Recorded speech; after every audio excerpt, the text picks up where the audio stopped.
If we put as much effort into making our businesses distinctive as we do in the price, people say, well, they're loyal to me because I've got the cheapest price. Well, if they're not loyal to you, they're loyal to the price. It's a critically important aspect of getting out of that cyclical nature.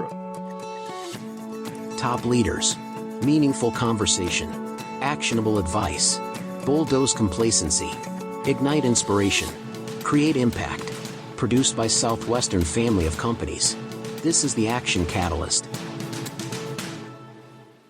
Are you interested in advertising with the Action Catalyst? Our listeners could be hearing about your brand right here, right now. For details, shoot us an email at info@theactioncatalyst.com.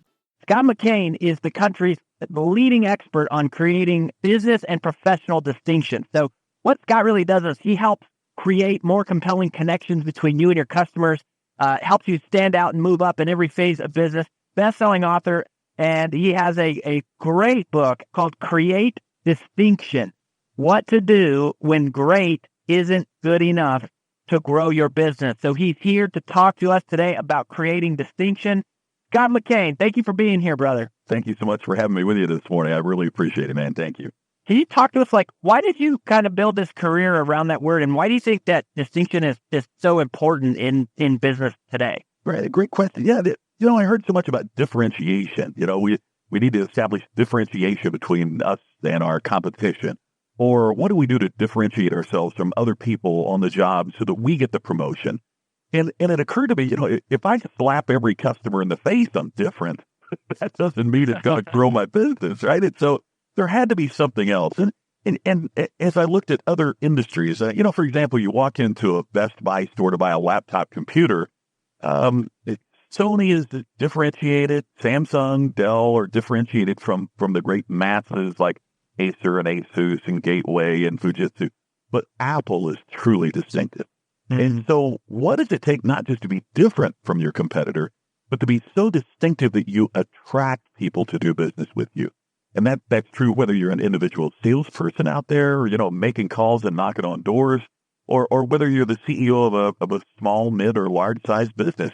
We all have to find ways to answer this critical question, and that is, how can my customers tell the difference between us and the competition? So what's the real difference between being distinct and not just different? Well, there's a couple of ways. In the book, I talk about the 4 cornerstones of distinction as we examine distinctive organizations and distinctive professionals. It was interesting that not only did they have these 4 qualities, but they tended to do the 4 in a specific order and in a similar order to one another. But to answer that specific question about how can you tell, I think it's the difference between pursuit and attraction. A differentiated company or a company that's trapped in that sea of sameness, man, they have to be out there hustling and knocking on doors and just tracking down and hunting customers. A distinctive organization has a plan of acquisition, so they're out there, trying to get new customers, but they are so compelling, customers are attracted to do business with them. Apple does a lot in the business world. There's a lot of businesses that have Apple computers in the business. Yet Apple practically has a zero-size sales force for the business arena. And the reason is because those of us that like Apple go to work and instead of using the BlackBerry, we wanted to use our iPhones at work. Instead of using a typical Windows machine, we wanted to use our MacBook Pro at work. Now, Apple is an overused example, but we can find it whether it's Enterprise Rental Car because they bring the car to us, in the Pacific Northwest, Les Schwab Tires because they run out to service. There are many, many examples of even small businesses that do something incredibly distinctive to make a difference. And it turns customers into advocates. We're out there, I'm on the phone telling you that you've got to do business at this place because they provide such a compelling experience. If we put as much effort into making our businesses distinctive as we do into tracking down, and see, this is where the price question comes into play as well. People say, well, they're loyal to me because I've got the cheapest price. Well, if they're not loyal to you, they're loyal to the price.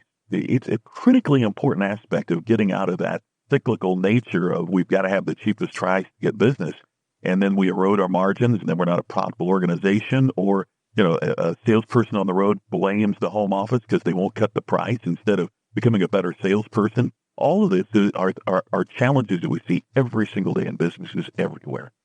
Yeah. Now, one of the, like you mentioned earlier, the four cornerstones of distinction, the first one is clarity. And I love this because you say in the book that clarity means being just as exact about who you are not as it does with who you really are. And yet there's this temptation to always say, well, yeah, I do that too. How do you, in terms of creating clarity, how do you most effectively determine who you are not or what things you should say no to? Well, it comes out of, where you're willing to plant your flag in the ground. This is what you stand for.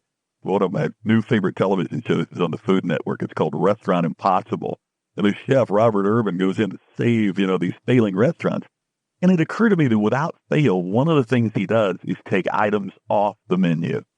Because so many of these restaurants keep adding items to think, well, hey, if we have some Chinese dishes, then, we'll get some more customers there. And if we have Italian dishes, we'll get some more customers there. And if we do, and at the end of the day, then they appeal to no one because they don't have, customers want clarity about what you are. And so I would begin by taking a look at where you're going to plant your flag in the ground. It doesn't mean that you can't do other things. For example, Papa John says better ingredients, better pizza, but they still deliver at most locations. But when you think of fast and quick delivery, you tend to think of Domino's. So Domino's planted their flag in the ground at delivery, and that's where the point of emphasis is going to be. Papa John's has planted their flag in the ground as having better ingredients and a better pizza. So their flag is in the ground about a better taste. Well, even though these two businesses compete with each other, we as customers have a pretty clear idea of, when we want a higher quality pizza, who we're going to call, or if we're hungry and we need it, in 30 minutes, who we're going to call. Yeah. And so that's the key, is letting your customers know where your flag is in the ground and what you stand for. And then just in terms of prioritization, gosh, we just don't have time to get it all done. Well, that's the problem. You're trying to get it all done. Plant your flag in the ground and say, this is who we are and this is what we're clear about. And then spend your time emphasizing your clarity.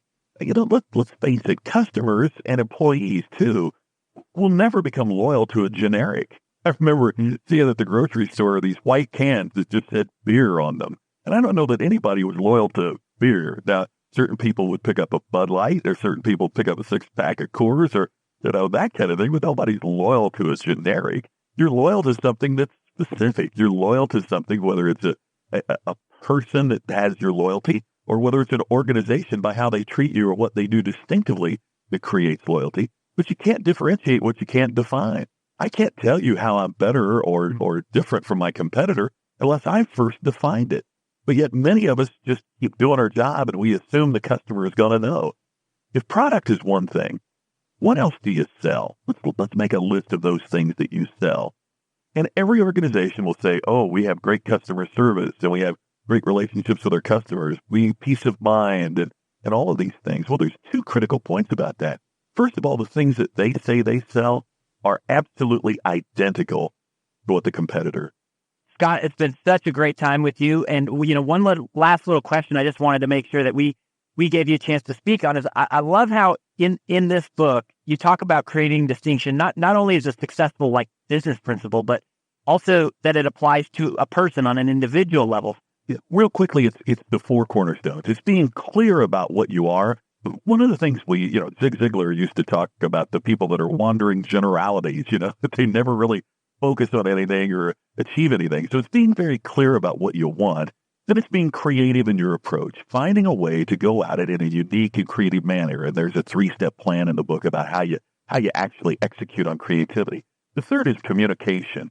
And what we find that in today's world, if people want a narrative, it's not that they don't want facts and figures and information. They do, but they want it placed within a compelling narrative. So it's learning how to communicate. It's learning how to tell a story.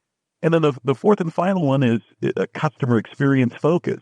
So whether we're talking about the external customers that an organization serves or the internal customers that you and I serve as we work inside our organization, we not only have to look at how we deliver the aspect of our job, but also how it makes people feel. How are we connecting with them? How are we growing relationships? How are we stimulating people that are our advocates and our supporters? And so if you follow those four as a professional, you're going to stand out. As an organization, you're going to stand out.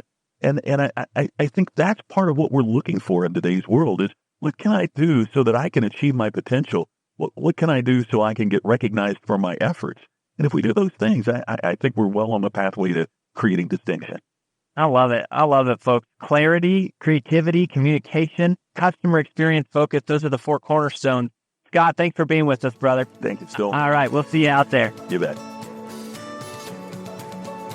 If you enjoy this podcast, please make sure to subscribe. And to stay updated on everything that the Action Catalyst is up to, make sure to follow us on Facebook and Instagram at Action Catalyst Podcast and on Twitter at Catalyst_Action. And thanks for listening.